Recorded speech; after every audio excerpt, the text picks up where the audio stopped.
നമസ്കാരം. ശ്രീനാഥ നമ്പൂതിരിയാണ്.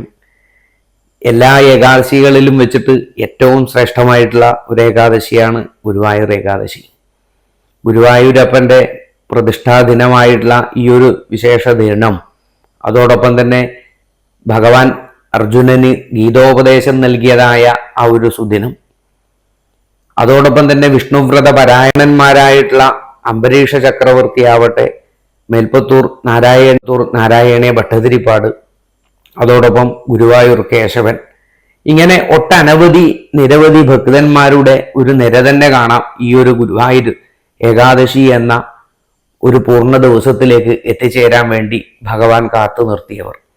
അനവധി അനുഭവ കഥകളാണ് ഈ ഒരു ദിവസവുമായി കാണാൻ വേണ്ടി സാധിക്കുക.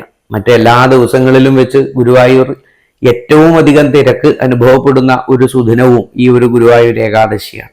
ഏറ്റവും കൂടുതൽ ആൾക്കാർ ഭജനമിരിക്കുന്ന ഒരു ദിവസം ഈ ഒരു ഗുരുവായൂർ ഏകാദശിയാണ്.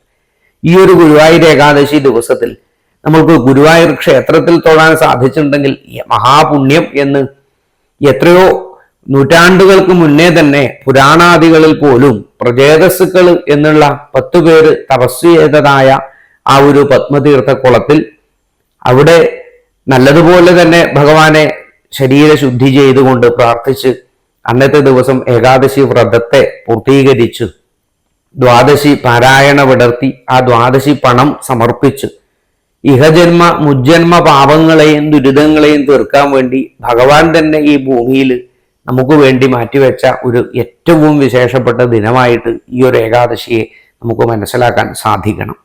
ഗുരുവായൂർ ദേശക്കാരായി തന്നെ നമ്മൾ ജീവിക്കുന്ന ഈ കേരളക്കാരെ സംബന്ധിച്ച്, അതായത് ഈ മലയാളികളെ സംബന്ധിച്ചിടത്തോളം ഏറ്റവും കൂടുതൽ പുരാണങ്ങളിൽ പോലും പരാമർശിക്കപ്പെടുന്ന ഏറ്റവും പ്രധാനപ്പെട്ട ഒരു വ്രതമാണ് ഈ ഒരു ഏകാദശി വ്രതം. അംബരീഷ ഏകാദശി പോലെ അത്രയും വിശേഷമായി ഈ വൈകുണ്ഠ ഏകാദശി എന്നതുപോലെ വിശേഷമായിട്ടുള്ള ഈ ഒരു ഗുരുവായൂർ ഏകാദശി ദിവസം നമുക്ക് നോൻപ് നോറ്റ് അതോടൊപ്പം തന്നെ ഗുരുവായൂരപ്പൻ്റെ അനുഗ്രഹം നമുക്ക് നല്ലതുപോലെ നമ്മുടെ ജീവിതത്തിലേക്ക് എത്താനും കലിയുഗത്തിൽ എല്ലാ തരത്തിലുള്ള ദൈനംദിന ധർമാധർമ്മ കർമ്മങ്ങളിൽ പെട്ടിട്ട് നമ്മുടെ പാപ വാസനകൾ വർദ്ധിക്കുന്നത്, ഇതൊക്കെ നമുക്ക് തീരാനാണ് ഈ വ്രതങ്ങൾ ഉദ്ദേശിക്കുന്നത്. ന ഹിംസ്യാത് ഭൂതജാതാനി ന ശപയത് ന സ്പൃശേത് യദമംഗലഃ. മറ്റുള്ള ജീവജാലങ്ങളെ, മറ്റുള്ള സഹജീവികളെ ദ്രോഹിക്കാതിരിക്കുക, അതിനുള്ള ഒരു പ്രയത്നം ആരംഭിക്കേണ്ടുന്ന ഒരു ദിവസം, മറ്റുള്ളവരോട് കരുണ ആരംഭിക്കേണ്ടുന്ന ഒരു ദിവസം, അതോടൊപ്പം തന്നെ നമ്മുടെ ഒരു ശരീര സംബന്ധമായ ആ ഒരു ബോധത്തിൽ നിന്നും മാറ്റി മനസ്സിനെ മാറ്റി ഭഗവാനിങ്കലേക്ക് നിരന്തരം ആ ഒരു അണിമാനം അഖണ്ഡിതം എന്ന ഭാവത്തിൽ നിരന്തരം ഈശ്വര വിചാരം ചെയ്യുക. 1008 പ്രാവശ്യം നാരായണ ജപിക്കുന്നതോടുകൂടി വല്ലാത്തൊരു തരത്തിലുള്ള ഒരു എനർജി അദ്ദേഹത്തിന്റെ ജീവിതത്തിലേക്ക് വരും, അത്രയും ചൈതന്യം വരും എന്നുള്ളതിൽ യാതൊരു സംശയവുമില്ല.